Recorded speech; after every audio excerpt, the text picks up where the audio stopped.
And we are live. So, welcome to episode 227 of An American Werewolf in New Jersey. I am the American Werewolf. In the house tonight, we got Bill Rilla in the midst. How's it going, everybody? Bill had his own car outside the supermarket, a little fucking Volkswagen, one of those 1963, like Herbie the Love Bug. He's fucking putt-putting down the road. But he got away, and he's here to talk about it tonight, and we're glad because of that. Mm-hmm. Someone who doesn't go to the supermarket at all, she gets all her food delivered to her doorstep. It's Morgan Scorpion, the crone. Nice to... Hello, everybody. Yeah, see, that can never happen in modern society today because nobody goes inside the supermarket. The guy has to bring it out to you. People are too fucking lazy to shop nowadays. You know, they have to have it brought out to their car or delivered to their front step. So, you know, maybe they'd be okay.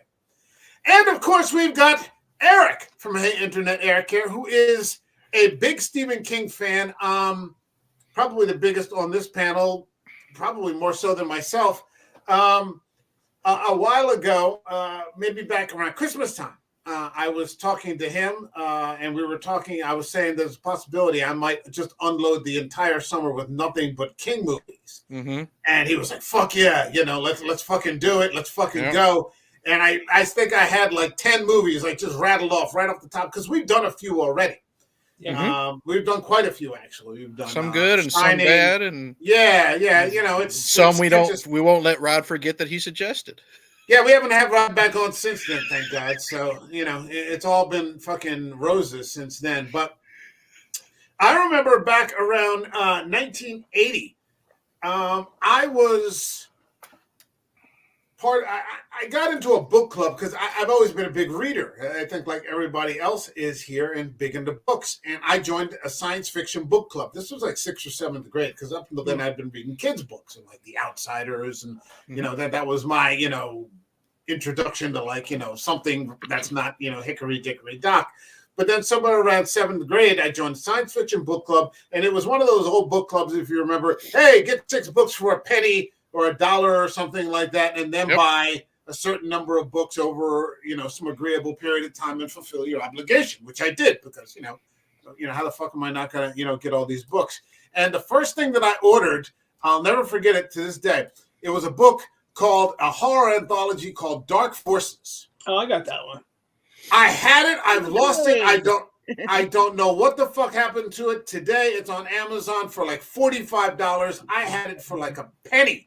I had it for a penny and lost it. First edition hardcover. Exactly that jacket. And maybe it's still at my dad's house somewhere. I don't know. Maybe I'll go digging for it someday. But the first story in the book was Stephen King's The Mist. So somewhere around 7th grade, I read Stephen King's The Mist, who was the first author I read that was not young adult or, you know, something like that, or independent reader or something like that. And it just, I had never read any Lovecraft because I was like 12, you know, like 11 or 12. I hadn't read any Lovecraft. I'm like, what the fuck is this? You know, how could this, you know, I didn't know that writing that kind of thing had been possible. You know, I hadn't read any comic horror. I'm like fucking 11. And it just never occurred to me that, or I always said to myself, because right after that's how I got into Stephen King. This was actually my first King book. Okay. And then it started to move into Christine.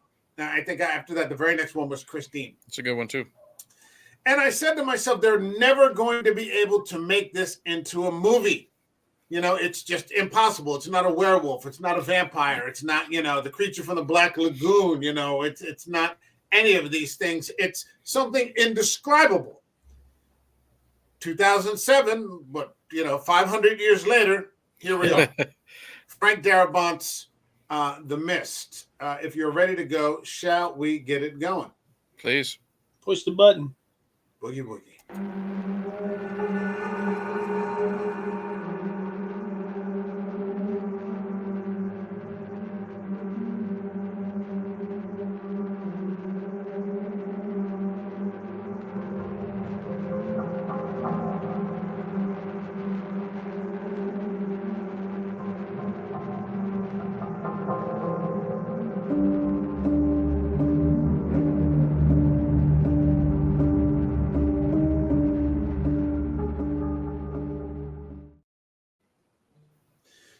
In keeping with screw modernity, let's do a little old school. Ladies first. Let's go with Julia. What did you think of Frank Darabont's The Mist? I loved it. I've seen it about 4 or 5 times now, and I'm blown away by the monsters. I always like the monsters. Not really emotionally invested in the heroes very much, or the heroine, or the little boy. I loved the monsters. I loved the twist at the end.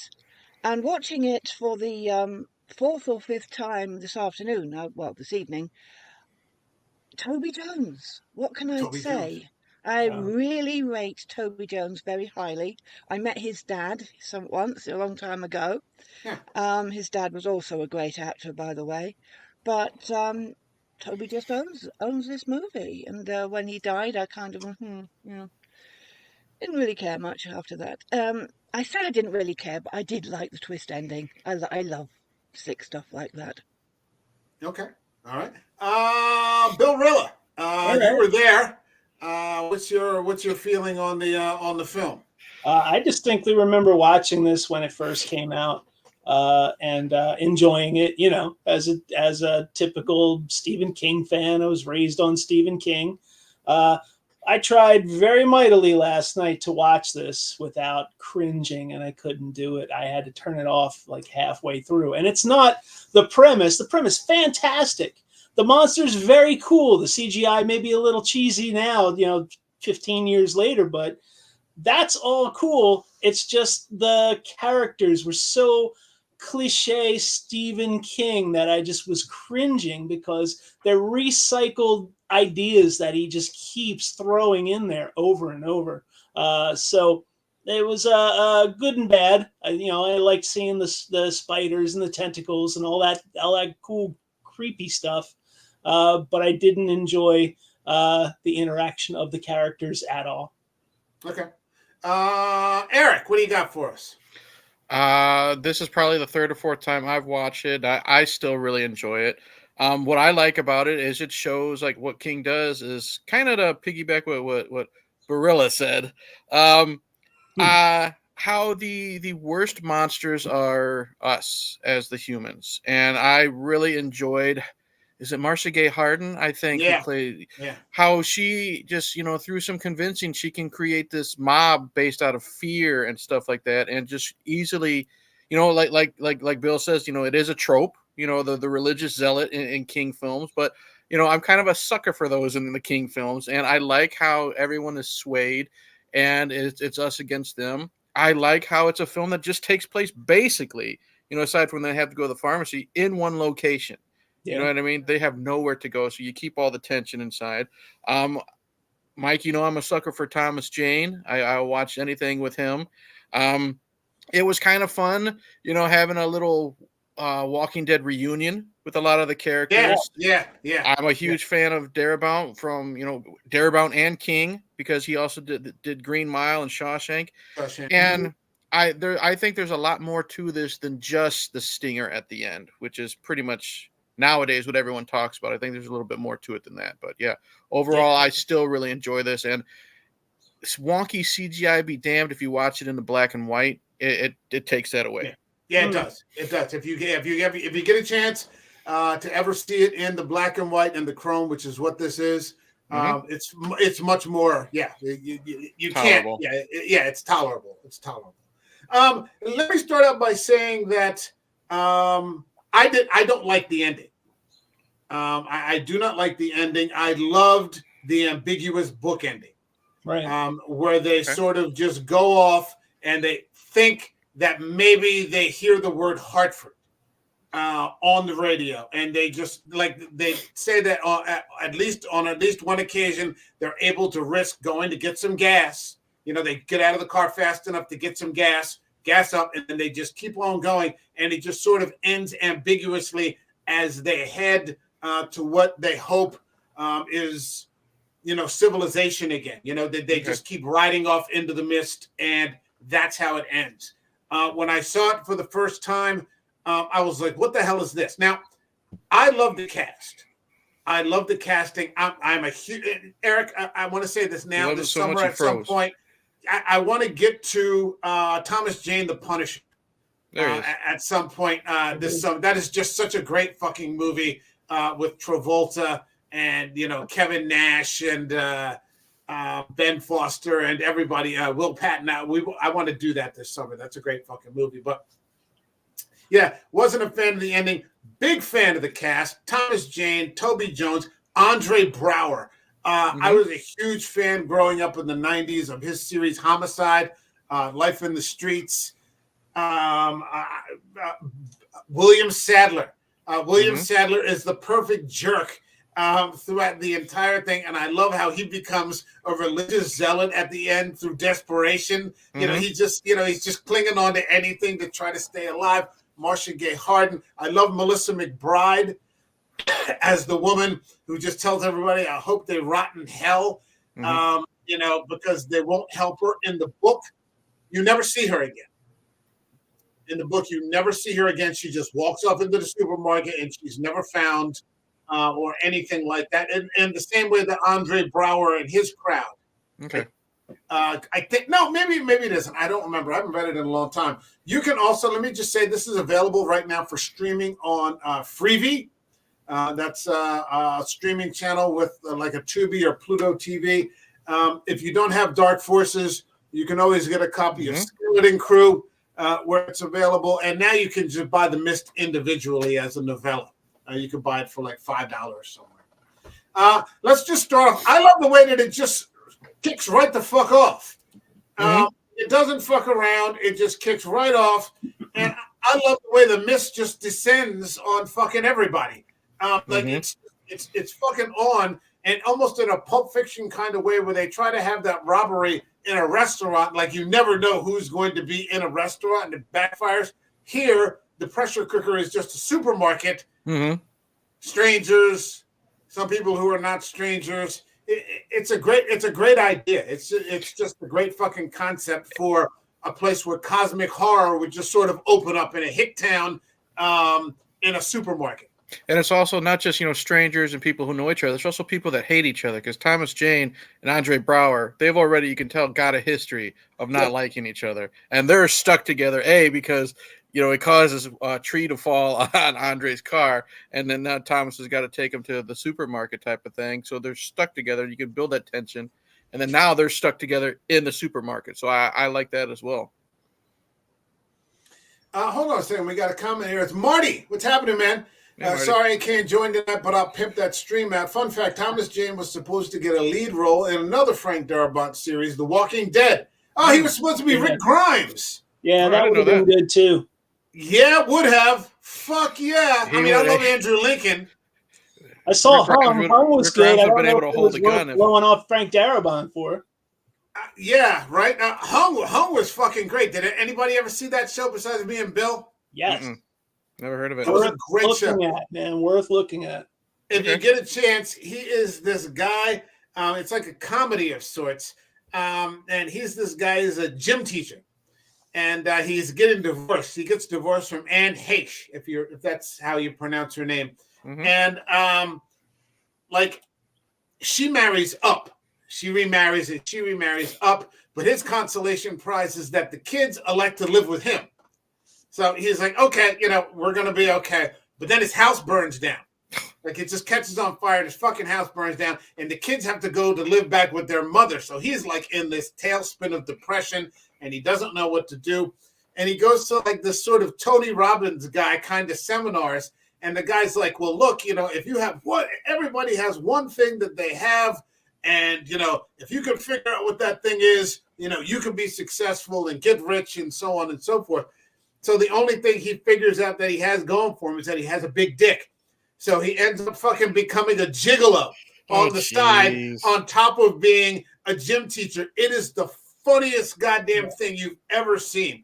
And then hilarity ensues. And then they all go to the Regal Beagle and Larry comes over and there's misunderstandings. Oh, yeah. It's just a catastrophe. It's catastrophe upon catastrophe, like every fucking episode. Like the one with when he's like, I think he's screwing an Israeli girl, but then he's also like dating this like Muslim woman or something like that. The one about, I'll never forget the one with the hummus. Fuck you and your Arab hummus, right? You know. Oh my God, it's funny. So if you ever get a chance, it says 3 seasons on. It came Yeah. out on HBO. Okay. Yeah, they were like 30-minute episodes, like those 30-minute episode shows that HBO used to do. Yeah, I'll look for it. Julia, you wanna talk about something? I mean, what happens? It kicks right off. I mean, they go into the supermarket, and I mean, I just love that. You know, within 10 minutes, you're probably in the supermarket. Mhm. You know, it's already in there. You know who the players are. And, you know, what gets me every time, and then I'll hand it over to you, Julia, is when that fucking fire alarm goes off. For me, I grew up very close to a fire station, and that thing always freaked me out because it just went on for like 5 minutes. Next door to the custard corner. Yeah, that fire alarm was. As a little boy, that freaked me out every time. I just wanted it to stop, like just stop, you know. Go ahead, Julia. I mean, what did you think? How was the pacing? I'm not quite sure what I'm supposed to be saying here, but just as this whole thing just reinforces my notion that when the shit hits the fan, grab as much stuff as you can and get as far away from people as possible, because those assholes will get you killed. And but that's the idea. They're in Maine. First, they won't believe there's any problem. Then they won't believe there's any problem. Then when you show them the problem, it bloody dissolves, so you can't show it. You know, you can't prove it anymore. I loved it when that boy got devoured by the tentacle monster. I was like, she hated him. You little shit. Didn't like him at all. And I saw your post that's on for Twitter. The pussy jibe, you know. So I rather enjoyed that. I do love it. I do love the scene is that the men who are making the most noise about being the most macho are the ones that sort of back away and don't do anything when the boy's getting torn apart. Our hero, and I cannot remember the name of the character that Toby Jones plays, but and Toby Jones' character, they're the ones that step up. Mm-hmm. He's not making a lot of noise. He just happens to be a crack shot and quite handy with an axe. Mrs. Carmody, in a situation like that where you're all locked up together and you're all dependent on each other, Mrs. Carmody is the first person you should shoot. The moment she starts going on about the God stuff and the end of days, bullet between the brain, and it will save you an awful lot of trouble later. Though if you don't want to frighten people too much, so maybe lure her off into a corner and then bullet through the brain with a silencer. That's not scary at all, Julia. Jesus Christ. You know, but other things, you know, blocking off the windows so they can get in through the windows. So what do? You block them to half the way up, so they can just get in through half of the windows. I don't really think that was worth the effort, to be honest. Either block it off completely or don't bother.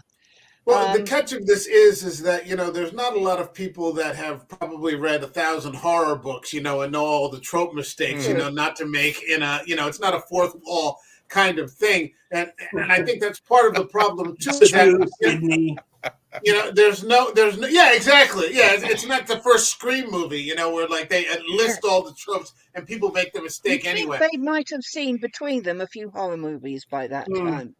But I was going to say that if you are in a crisis like that, when the world is coming to the end and the mist is everywhere, a supermarket is probably one of the best places to be, because you have a huge supply of food, fire lighters, you know, over-the-counter medicines, saucepans, all that sort of thing. Yeah, if you can't be at the mall, be at the supermarket. Are you sure you've seen these? Are you sure you've ever watched a single horror movie, Julia? No. These are the worst places to be. The absolute worst places. It's the worst places to be if you're surrounded by a load of morons. That's why, and remember, according to Julia, they're people, Julia. Of course they're morons. The most defensible place with the securest walls, the fewest windows. You hole up there. See, Julia will be safe because she says you just, you know, shoot them in the head and everything. You know, the people that are like that, she'll be safe. So I don't have a gun, so my chances of being able to do that we're not. we know where we stand with Julia. We're not getting in the Jeep to run away with her. She'll be the first one to turn on us and start getting. You know? I would be the Sorry. first Bang, one to bang, say, bang. don't kill yourself. That is Well, one thing that really surprised me, because when I saw that monster at the end, that gigantic thing, I'd be running after it, I'd be hobbling after it because I use a stick. So I'd be hobbling after it, taking photographs. God, I'll never believe this. the That's thing I what liked made me about want that to live. monster at the end, it looked like an AT-AT from Star Wars. Mm-hmm. I remember Yeah. going, "Wow, that's cool." Yeah. Yeah. Hold on a second. Would you guys agree the creatures are very Lovecraftian? Yeah. Yep. Especially the large. Absolutely. Yeah, of course. This was Absolutely. clearly his, like, almost like a love letter to HP. Mm-hmm. You know, cosmic horror, a rip possibly in another dimension. Everything goes spilling over. Now, there was an aspect to the ending that I liked, although it would have changed the movie completely. I wouldn't have mind seeing, you know, some F-16s fly over and just fucking nuke that fucking huge thing. Oh, You know, let's get a low well, fuck you flyover, you know, and just fucking, you know, introduce those monsters to some freedom. Mhm. You know, that would have worked out fine for It's me. like Cloverfield no, rules. I kind of liked that big fella. Not Yeah, in my it's a dimension. No, Lovecraft thing, but it's mixed with Twilight Zone. You know, the classic episode Enemy Within, like Eric was saying Yeah. about how, you know, our worst enemies are ourselves when we get Mhm. together, because people will do that. that is a constant King trope. Yeah. That It's the a constant people trope are, everywhere. It's the same in zombie movies. Anytime you have a bunch of Mm. people trapped, monsters outside, people inside, that's the theme. That's always the theme.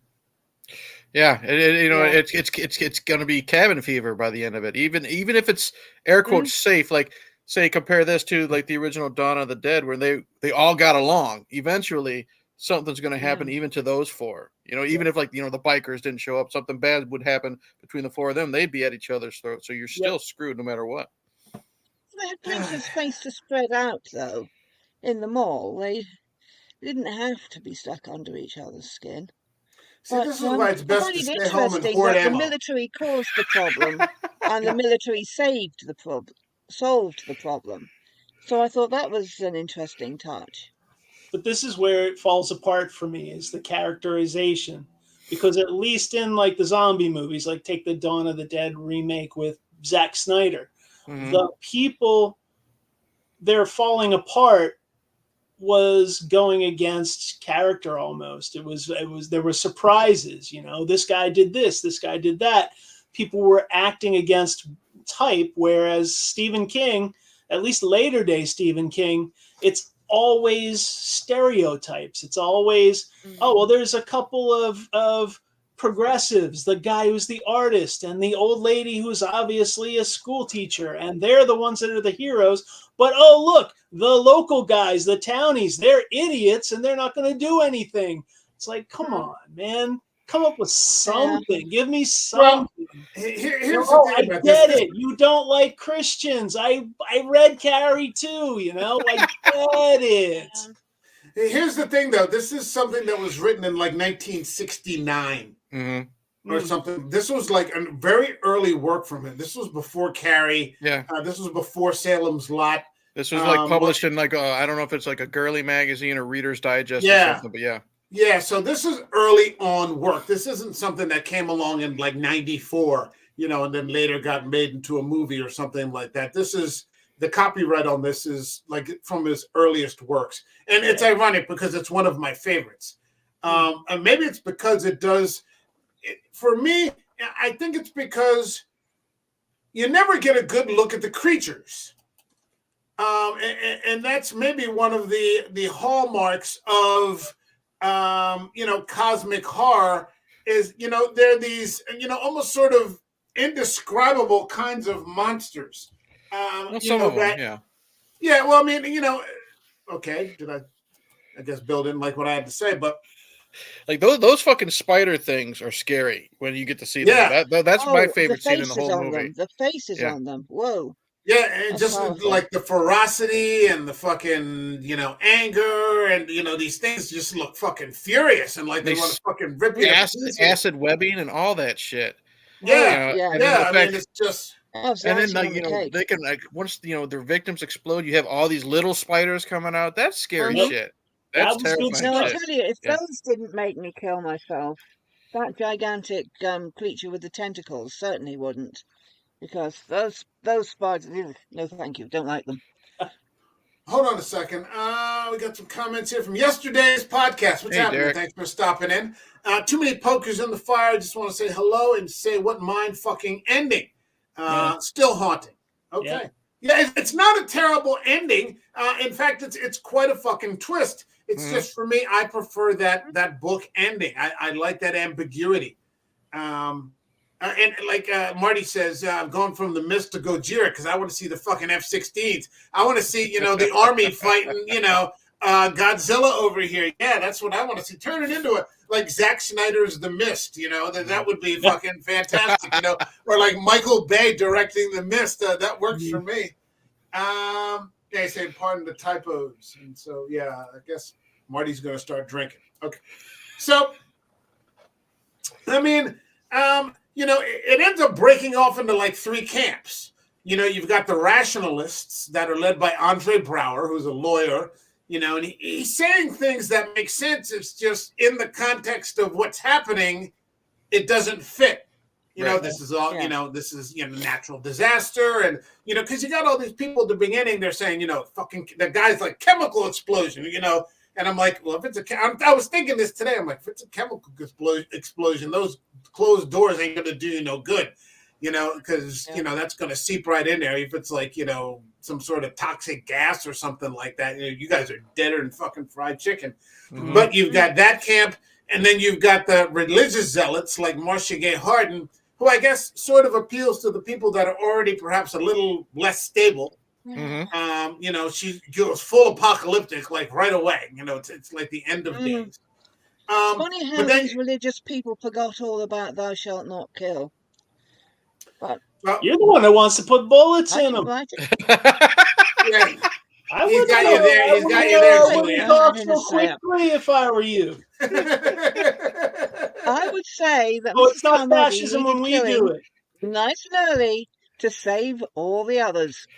I think even Don't go to Buddha the is in favour supermarket of with that. Julia, no matter what she Yeah. tells you she needs. I need a loaf of bread. Go We'll have to the fun. supermarket with Julia and you will survive. That's why we. You will That's survive. why we You won't be burned doing them any back in the stupid Middle stuff. Ages. Oh God. All right. Let's not start a holy war here. It's a fucking Yeah. Stephen King story. Right? I know. Don't start it here. We got a whole summer of King to start our holy war. I know. But No, the next one will be a good one. we got the King of the Year. rationalists. We got the rationalists, and then we got the religious people. Going for because it's not really religion. It just sort of turns into like this human sacrifice sort of thing. That really isn't part of any Christian trope that I'm familiar with. I mean, unless you go back, I don't know how far you have to go back to like human sacrifice. Not like that. It's like Abraham, then his hand got stayed at the last second. So it descends. That just descends into madness. And then there are just the people that are just trying to fucking survive in the standard form. And I mean, it's an interesting formula. It's an interesting formula for a movie. As people slowly start to get picked off. The first night with the bugs, and that was something I was trying to get to earlier. Mosquitoes. Nobody has any preparedness skills. Like you get the impression that the one person who might have had some preparedness skills was the biker who goes out, but then he doesn't come back. Right. The guy who agrees to have the had rope. plenty of preparedness skills. Who? Toby Jones's character had plenty of preparedness skills. I don't think so. I think he just, he used a little common sense and he happened to be a all it crack was, shot with a pistol. But I didn't really, no more so than anybody else that was in Thomas Jane's camp, so to speak. Because they were people who were able to keep their fear at bay. Mm-hmm. And that's about it. He just happened to be a crack shot with a pistol. So that's useful. Don't misunderstand me. But I mean, like anybody would, have said, turn like the only like reason they survived. well, the point is that on the first night when you start to get into like turning the lights on, Yeah. And those things are drawn instantly to the fucking lights. Yeah. He was as much as turning in the camp of turning the lights on as anyone else. He was as much holding that those camping lanterns up to the window as anyone else. Nobody really, they're just regular people is what I'm trying to say. The first person to notice they were attracted to the lights. Are you dating Toby Jones? Is that what you want to tell me? What the hell is going on here? Huh? Are you like his press agent or something? I met his father. And if I'd had a choice, I would so have slept with his father. But he didn't ask, so I didn't get it. I haven't kicked anybody out of the stream in a couple of months, but we're about to. Meanwhile, on planet Earth, I'll say this. I was under the weather last week. I couldn't make it. I'm glad I showed up tonight. Jesus. Yeah, here we are. We should call this, the mist tangential, the mist adjacent. So the point is that none of these people have any survival skills, really, and it shows quickly, even though they're doing their best. Yeah, they can't light the torches without knocking over the lighter fluid and lighting themselves on fire. That was even the military guys don't seem to be of much use. Yes, they're not cowards or anything like that, but. They're not combat soldiers, or anything like that. Who seem to, over their heads, yeah, and everybody's just in over their heads and trying to survive. It's unfortunate. And then that one guy gets burned. It's pretty fucking ugly. Bill, I think you're frozen again. Again? I think so. Hold on a second. Can you hear me? I can hear you. Oh, there you go. All right, you're locked up. It's about tribalism and paranoia in extreme situations. It could be allocated to anything, not just monsters, fires, earthquakes, etc. They're what we say we do, what we think we do, and what we'd actually do. Yeah, that's reasonable. That's reasonable because, they say, you scare the shit out of people, you shake them up a little bit, you turn out the lights. You never know, how it is that they're going to respond. Well, it's like that old that episode of The Twilight Zone. What is it? The monsters on Mulberry Street or whatever it is. Maple Street. Maple Street. Yeah, the aliens turn off the electricity and everybody just turns on each other. I don't think I've seen that. I don't remember who it was, but some wise person said there were only 3 meals and a power cut from societal collapse. So, let's hope we never find out, eh? Indeed. That's fair enough. I don't know. I mean, what kind of American are you? Yeah, right. The British kind. No, that's a line from a movie, Civil War. Oh, yeah. Did you see that, Bill? Not yet. If you're looking to have your politics validated, you're not going to like it. If you're just looking for it to be a straightforward movie, it works fairly well. Yeah, I saw it. It was good. So, I mean, we get back to the creature. Huh? There it is. We get back to the creature design. That's pretty fucking impressive. Mm-hmm. Yeah, I see exactly what Bill meant about the AT-ATs from Empire Strikes Back. It looks just like it, just with some tentacles on the front. It's going to shoot a grappling hook up in the belly and get it with a thermal detonator. You've never seen Empire Strikes Back. Come on. Yeah, wrap it around the legs. Just get it around the legs and just fucking make a trip. You know what I think is funny? Julie just says, "Let it live." She's all for shooting the religious zealot in the head if they go crazy. People, this giant Cthulhu fucking monster. Just let it live. It was just walking along, minding its own business. It wasn't bothering anyone. If it had been trying to eat the hero, Julia, you've got a point. All I ask you not to do. Look, just don't light me black candles in the middle of the stream, okay? Just relax there, all right? Send the high priestess of Ookagook, all right? Just relax, all right? Jeez. Oh, my goodness. is this? Shooting people, letting the Lovecraftian monsters live. Well, I mean, that's one way to look at it. That's one way to look at it. I think I just like monsters more than I like the people. Yeah. It depends on the people. It depends on the It people. also depends on the fucking monsters too. You know what I mean? Yeah, that's true Yeah. too. Now those spiders, kill them all. Kill them all. Any particular? I mean, what else did we have? We had the tentacles. We had that crab thing, that the giant lobster that kills that soldier, and then grabs Ollie. You know, I mean, I don't know. They all. I think my favorite looking was definitely the giant. I guess we'll call it the AT-AT looking one, you know. But I think the scariest ones for me are going to be those spiders. You know, just the look, and then that whole scene when they're in the pharmacy, you know, and that really works in the black and white version so much better. Yeah, just how legitimately scary that scene can be. You know what I mean? You don't know where, because they're so small. You know, I mean, they're big, but they're so small. You know what I mean? They can leap. They can be anywhere, hiding. You know, they shoot these acid-like webbings. No one is safe. And then, like I said, when, you know, I don't know. I don't remember if someone fell or if they just hatched and you had all the little ones coming out. So now you have hundreds the guy and that was hundreds. up on the wall. He had to crawl underneath. That was the lawyer. Out. Yeah, I don't think Stephen King likes lawyers very much. I don't think Stephen King likes anybody. He doesn't. You know what he doesn't like? You don't see it very often. He likes good old boys who wear check shirts. So, yeah, there is that. He likes them. You know what he doesn't? This movie would have benefited a lot, or the story overall would have benefited a lot, having being set in a different location, like where there would be more firearms. So you would have like a Dawn of the Dead component, like we had in Zack Snyder's, where you have a Ving Rhames with a shotgun. You have a guy like Andy on the roof that's just able to pick people off. Like if you look at this, like, you know, with a claustrophobic catastrophe. Made it less tense, though. Let me finish my sentence, please. Right? Let me finish my sentence. That's all I. You guys get married already?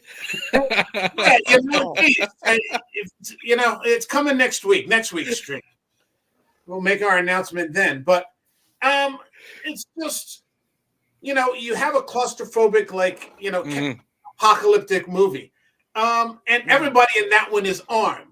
And so better able to defend themselves, a lot fewer meltdowns. You know, a lot fewer people just fucking losing it. Now, that's not King's way, because he never introduces a lot of... Can you think of a Stephen King story where there just are a lot of guns used in a positive way? No. I mean, I know he leans left. I know he's an old school liberal, an old school hippie liberal. I get it. I'm not knocking it. I'm just saying that's the way it is. But I mean, I've been reading King since 1980, so we're coming up on, you know, decades here of reading this man, and I can't think of one where there have been some guns that have been favorable to the protagonists. The only one is the Gunslinger. Yeah, it's not like there's a lot of guns available, but he has his, and he's the positive guy with the gun. That's the only thing I can think of too. And of course, that's one that's in a fantasy world. You know what I mean? Yeah. I would love, and I love crabs that bite his fingers off. The lobstrosities. Yeah, I remember the lobstrosities, and that is a story. And I love how this starts off with Thomas Jane painting a picture of Roland. Yep. In the Dark Tower. That is just that is, to me, I think, my favorite King work, which is the entirety of that series. And I remember him getting to the last book. You're frozen again, Bill. I remember him getting to the last book and writing that people were like writing him on like death row, saying, look, I'm not going to make it. Just, you know, please tell me how it ends. You know, or he would get like terminal cancer patients writing him saying, please, you know, I've only got a couple of months, you know, just tell me how it ends. And, you know, you're back.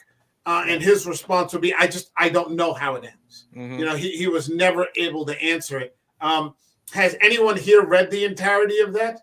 No. I didn't get through all of it, but I did find similarities between what was in the mist and then what they saw when they were traveling over that cloud, looking down at like the the apocalyptic world. Remember when they were on like the gondola?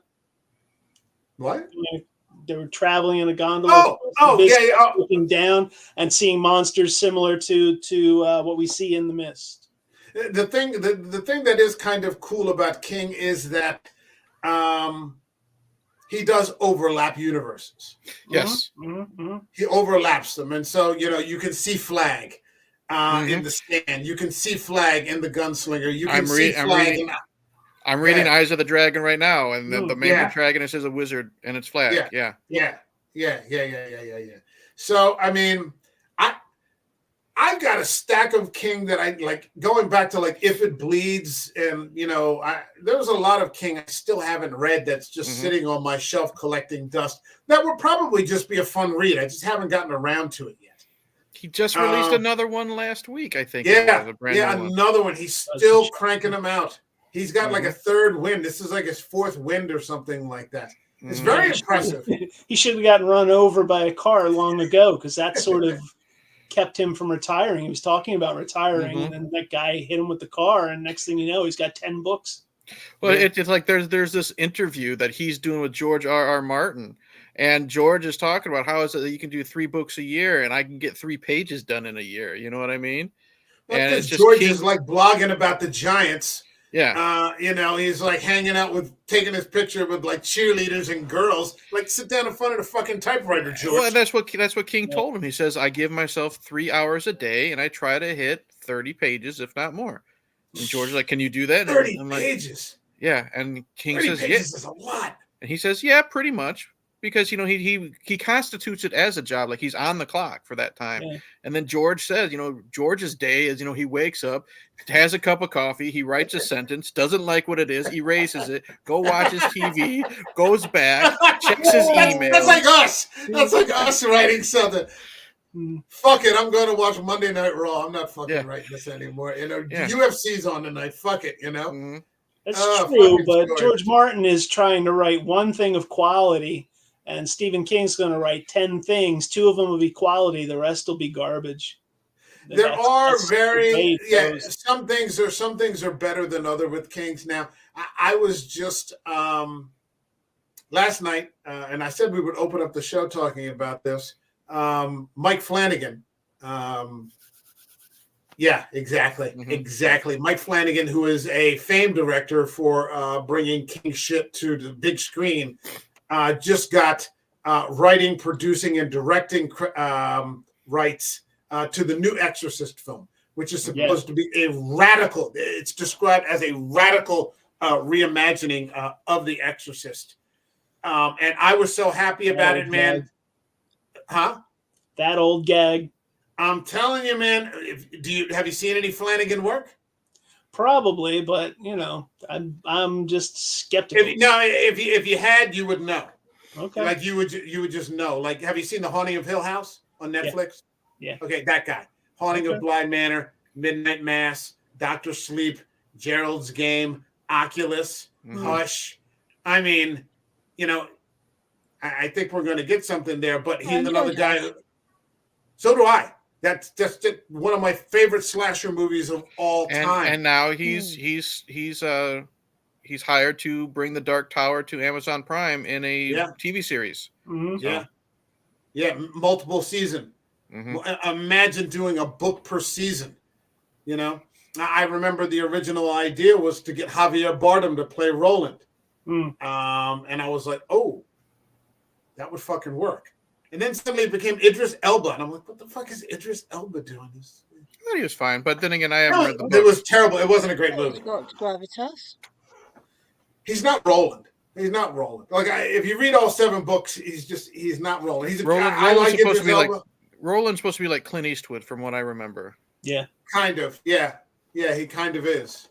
Yeah, like a young Eastwood. Yeah, it's supposed to be like 70s Eastwood, 60s, 70s Eastwood is what he's supposed to be like. Yeah. Oh, Michael Fassbender. That would work. Yeah.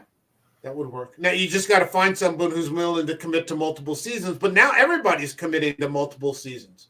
Fucking Josh Brolin's got a great series now about this like fucking hole in the ground that just appears in the middle of his ranch. I forget what it's called. I just saw the trailer.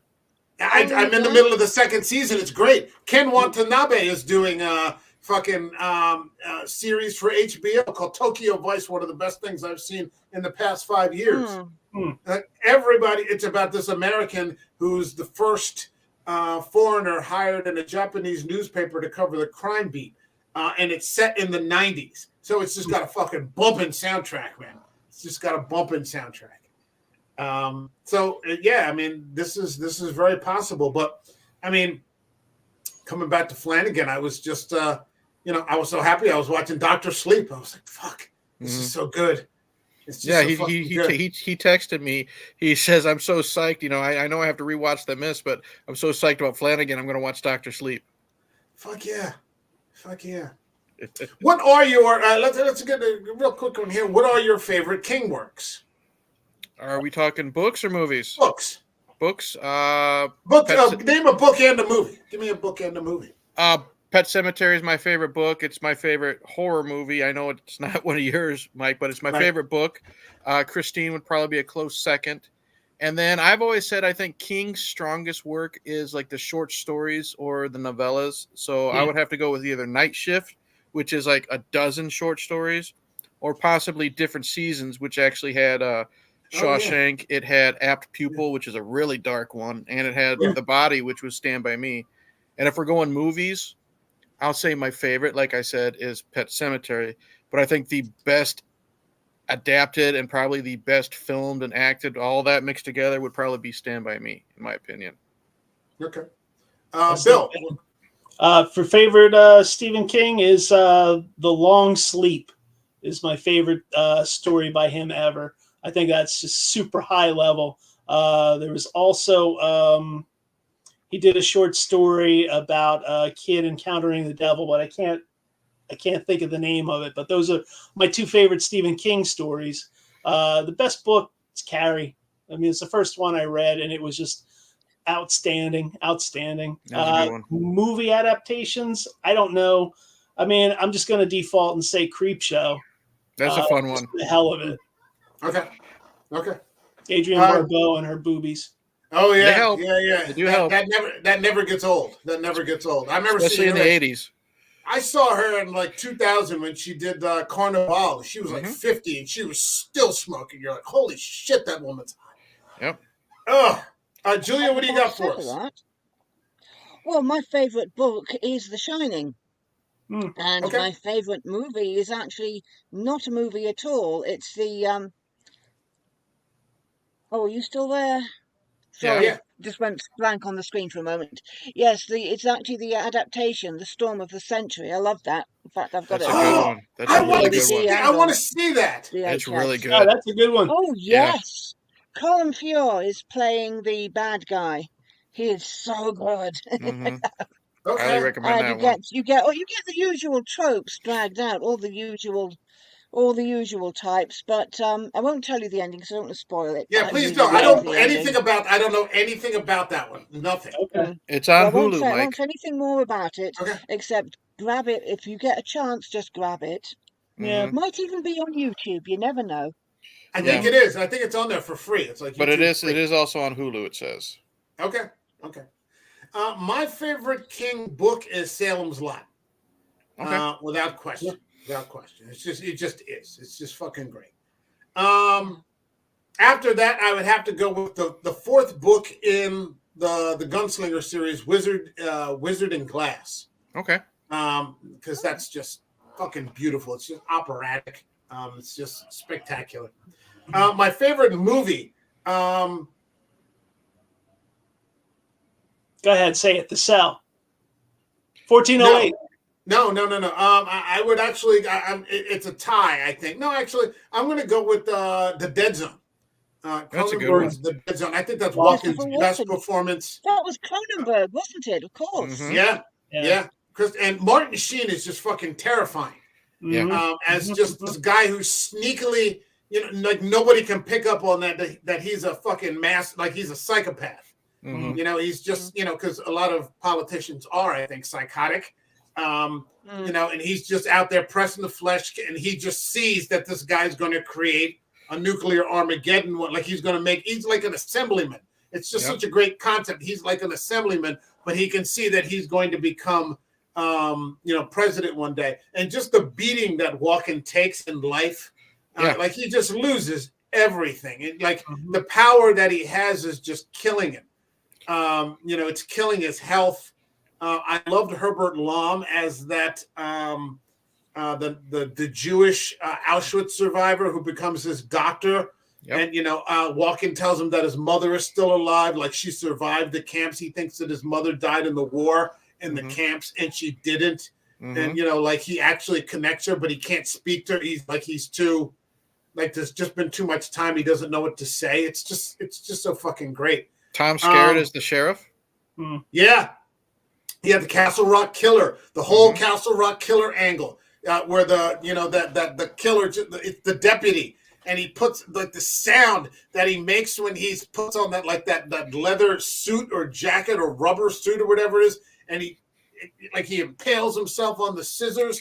Oh man, what a great fucking movie! After that, I go with The Shawshank. It's just too easy. The Shawshank is just fucking. And you were against wanting to see Shawshank initially, weren't you? Yeah, I took my buddy, rented it, and I was like, "What? I don't want to watch some fucking depressing prison movies. Like, you gotta watch this, man." I was like, "I don't want to fucking," because I didn't know that it was a King movie. And it has absolutely nothing to do with the paranormal. If you read Rita Hayworth in The Shawshank Redemption, I don't feel it to be a particularly good novella. But what Darabont did with it, and then the casting, of course, it's just it's flawless. I'm not hearing much about The Running Man. Oh, well, are we talking about turning in his grave? Are we talking about the book, or are we talking about the movie? I'm talking about the high-shelved Arnold. That I got to tell you that the Bachman books and the last story, the Running Man is terrifying. Like the story, there are so many Rage. Yeah. Which is like the Regulators. Yeah. I wish someone would do a version of The Long Walk. No one wants to, do a movie. No one wants to touch that walking, but it's such a good novella. Yeah. Well, there's a movie called They Shoot Horses, Don't They? About a dance marathon, which I felt was very close to The Long Walk. Or The Long Walk was very close to it in the feel. I would recommend. It's not a horror movie, but it is horrifying. What else did we have? I mean, like I said it in the beginning. If he had made Children of the Corn based on his short story, you would have had a masterpiece. I have no idea why they did what they did. That was a terrifying story. Well, it was a money-spinning, beginning of a money-spinning series. I'm not sure how many sequels they did. It must be 4 or 5. Michael Ironside was in one, but don't ask me. Oh, there's much more than that. There's like a dozen movies. They're terrible, though. There's a dozen of them, including 2 remakes. First one is watchable. They made money. Now, if you want an examination on religious zealots, that's the one to watch. That one I can take, because it makes sense. He Who Walks Between the Rows. I loved some kind of Lovecraftian entity. Yeah, too bad it didn't look like that, though. It looked like a giant fart cloud. Fart cloud. Yeah, it looked like a fart cloud with a frowny face. It was awful. I'll never forget that. I would never forgive Rod for making us fucking watch that. We did that episode, what, Mike? 2 years ago with Rod? We still don't let him get away with it. Son of a bitch.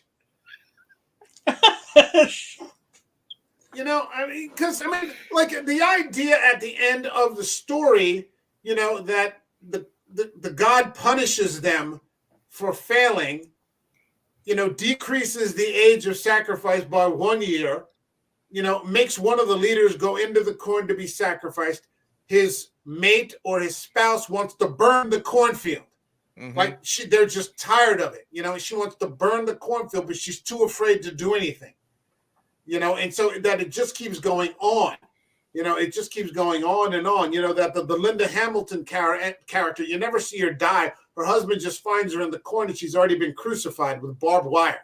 It's just a horrifying and fantastic story. And then they gave us, it's terrible. Into And the furs.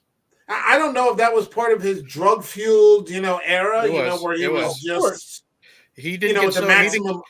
he didn't get sober until after he wrote It. I believe It was his last like major drug book. I think by Misery that's when the intervention happened. So that's when he started to clean up. Well, then he has no excuse for Gerald's Game. I like Gerald's Oh Game. man, he fucked that one up good and proper. It was How? going so well, and then he has to introduce this supernatural element, and it Mm-hmm. just didn't work. It wasn't necessary. It didn't add anything. It was just, I I like the just fact. rolled Well, my eyes and just, you know, I like the fact that it sped wasn't ahead really and went through the rest supernatural. of it. It wasn't really supernatural, though. I didn't have a problem with it. But there was a supernatural being. He was teleporting into the room. No, it was somebody that they ended up capturing, and he ended up going to prison. She Mhm. confronts him at the end in court. He wasn't a That supernatural must be being. the movie, because I'm pretty sure that in the book we had this supernatural serial killer teleporting in to look at her. I haven't read it, but I've read the I Wikipedia haven't of read it. it in a long time. I'm Yeah, pretty sure he's human. He's just a yeah, psychopath. yeah. He's like a A deformed psychopath who can psychopath. teleport. He doesn't teleport. He just walks into the house. She's chained to the bed. Yeah, I don't think the And there's door's the dog. locked. I think the door Oh, was Yeah, unlocked when her husband had the then heart I, attack. yeah, it was, or it has been a long time since I've seen yeah, it. yeah, yeah. The Moonlight Killer or something. Hold on a second. We got the Even then, it functioning was still drunk too here. much. That's my buddy Dennis. Remake Maximum Overdrive, where social media apps ruin lives. Oh, wait. Yeah, if you had the Mist today, everybody would be trying to live stream it and make TikToks. It would be TikTok. Julia would be out there with the fucking Cthulhu elephant thing, Yeah, TikToking in front of it. trying to get a selfie. Yeah, trying to get Yeah. a selfie, with her, And then she's taken out by one of I those think giant I mosquitoes succeed. doing it. Yeah.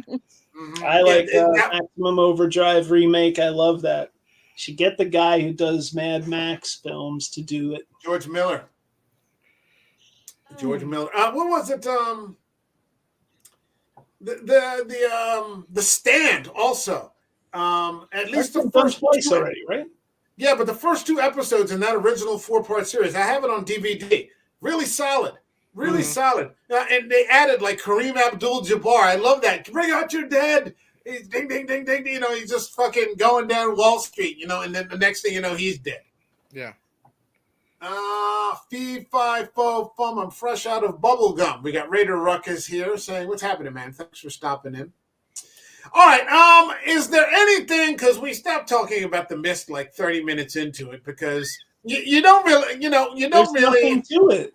There's Yeah, there's that kind of there's isn't. cliche characters, and then you got real cool monsters. Once you're done talking about the cool monsters, it's pretty much done.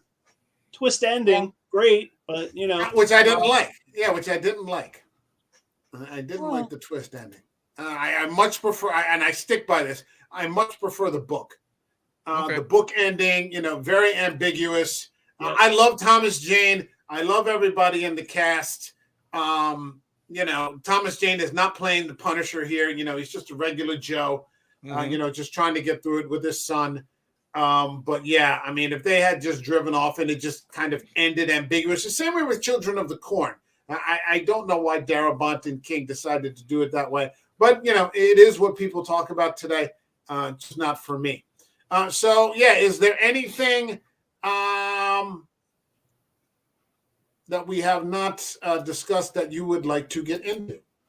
Not really. I've gotten everything out that I wanted to talk about. Okay. All right. All right, then let's get to the part in the stream where we rate the film. This channel has a rating system that goes from 0 to 5, up by halves.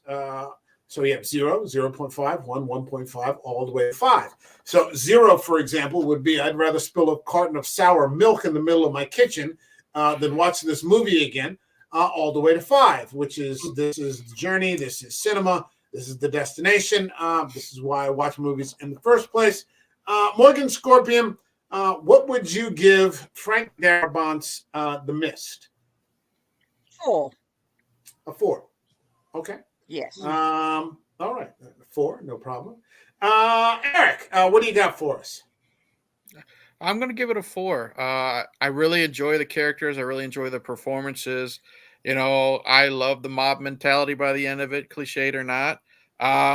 I love the look of the creatures. I sure wouldn't be out there like Julia, storm chasing it basically like it's a fucking tornado. But there's more to the ending, I think, than just the gut punch. I really like the scene where Thomas Jane goes back. I forgot all about his wife being at home. That scene where he finds her in the cocoon at the end in their home. Really good overall. Some shitty CGI, but like I said, the black and white version can fix it. Not Darabont's best of the trilogy of King films, but it's still pretty damn good, I think. I should mention that in the book, the road to his house is felled by a giant tree. Okay. That's how he never finds out what happens to his wife. Okay. And they can't risk getting out of the truck to see. So, there are some differences here and there. In the he and Laurie Holden end up getting it on. Of course. In the book, of course. Yeah, they end up getting it Yep. on. All right, so about monsters. How long did it take him to find a new cock warmer? 48 hours? Yeah. something like Sucks to be that. his wife. Only during the apocalypse. All right, Bill Rilla in the Mist. What do you got for Frank Darabont's The Mist? If it was 15 years ago, I might have given it a 4. After trying to rewatch it and not being able to make it halfway through, I'm going to give it a 3. It's okay.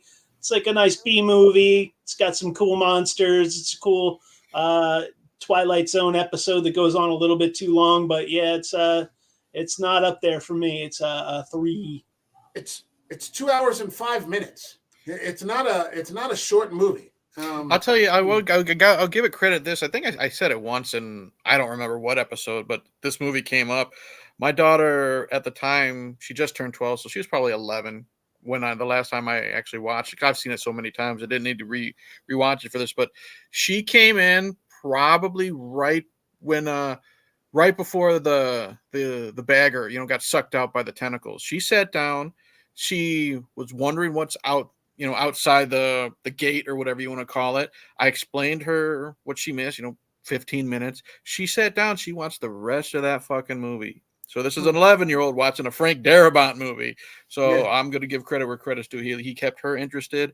And at that age, their chatterboxes when they watch movies, she was pretty quiet and very, very into it and wondering where it was going to go. And even she was shocked by the end, because when Melissa McBride just gives that fuck you look to Thomas Jane, she's like, oh my God, if he would have just gone out and helped her, he'd be alive too. So she was able to put 2 and 2 together. So now that really annoys me, because I am thinking the entitlement of that woman.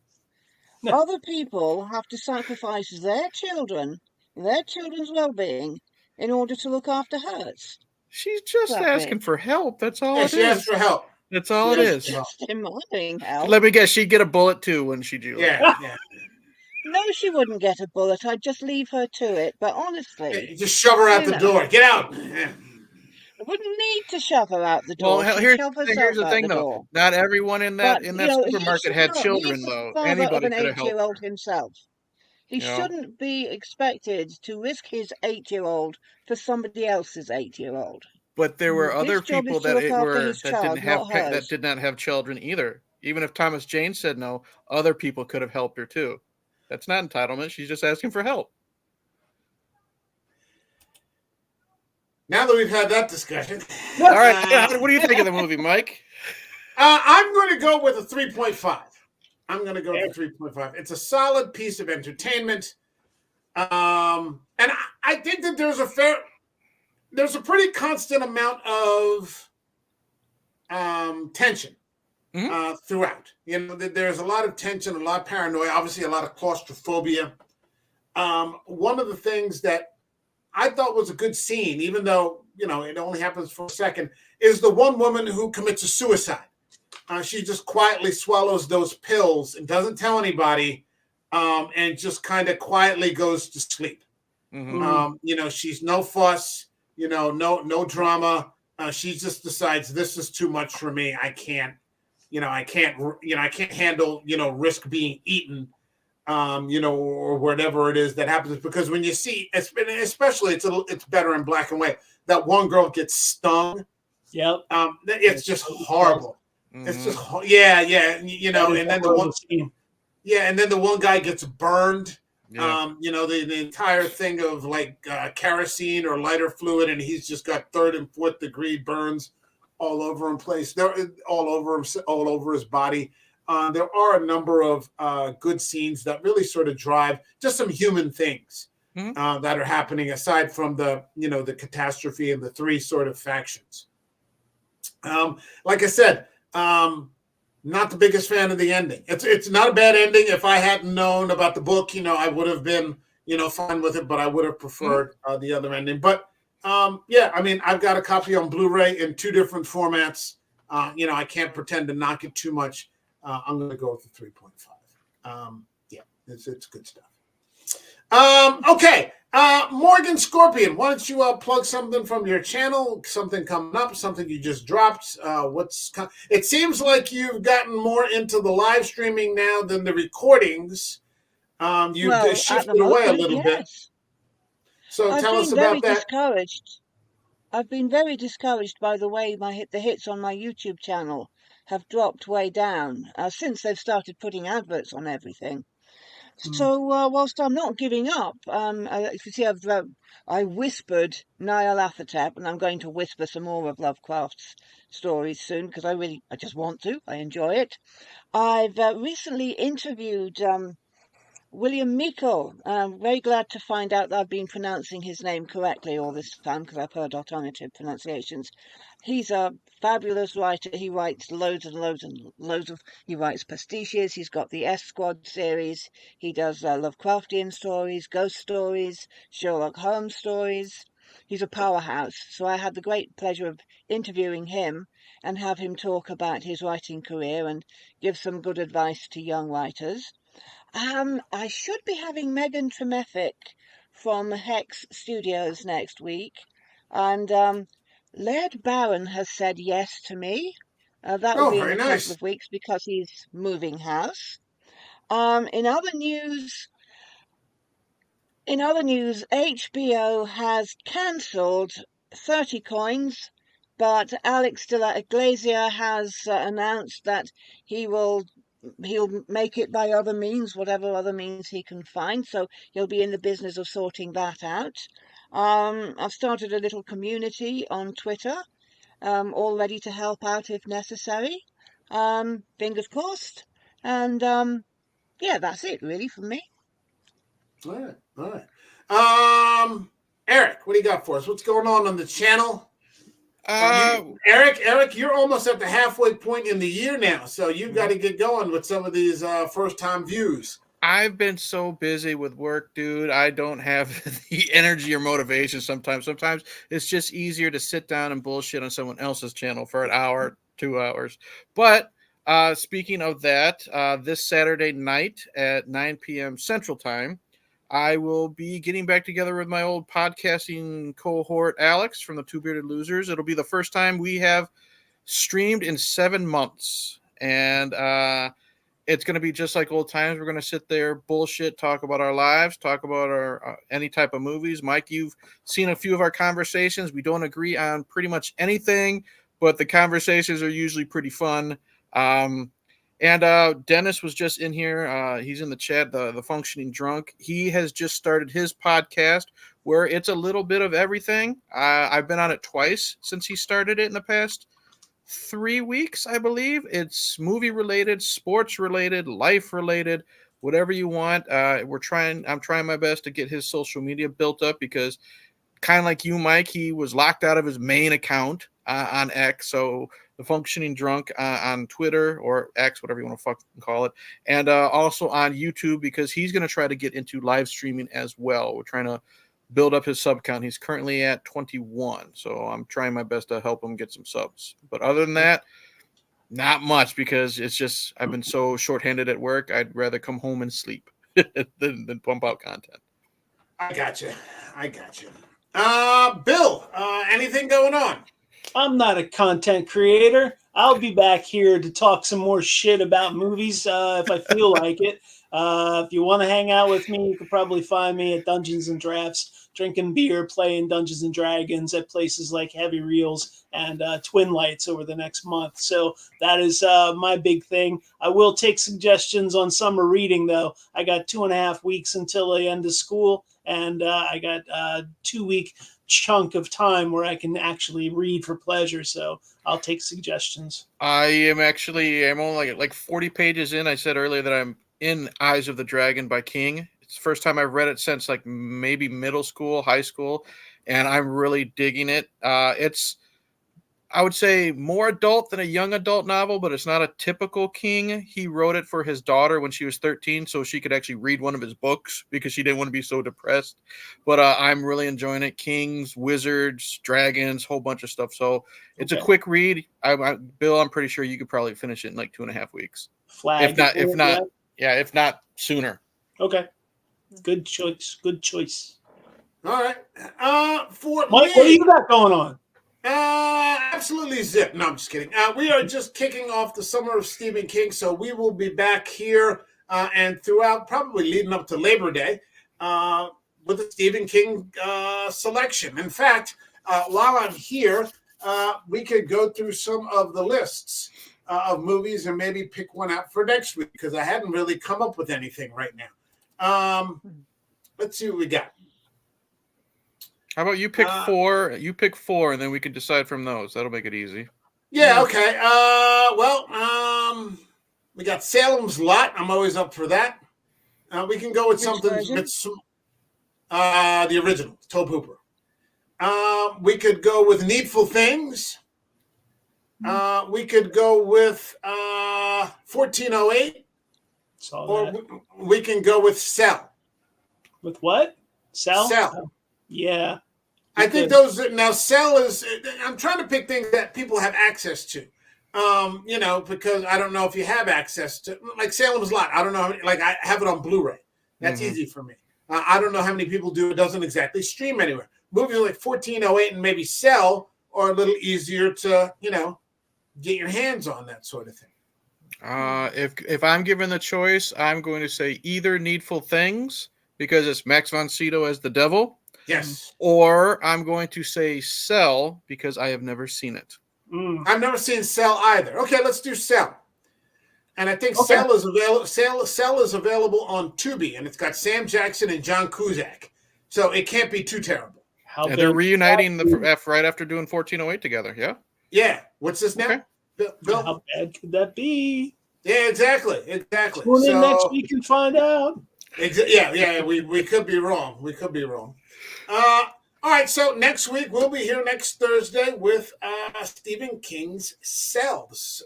Summer of Stephen King will continue. All right, my thanks to Morgan Scorpion over there in the UK who stays up, to 2:15 in the morning to, shoot the shit. My thanks to Eric from Internet Eric here, and my thanks to Bill Rilla in the midst. We will see you all in the next video. Thank you very much, everyone. Hold on a second. Hey, Slasher Fred is here. Last comment of the night. This movie kind of reminds me of John Carpenter's The Fog. I love John Carpenter's The Fog. Mm-hmm. You have this dark mist that encases a small town. Yeah. All right, we will see you in the next video. Everybody, the rest of you, hang out for a second. I want to talk to you after the outro. Have a good night. Cheers.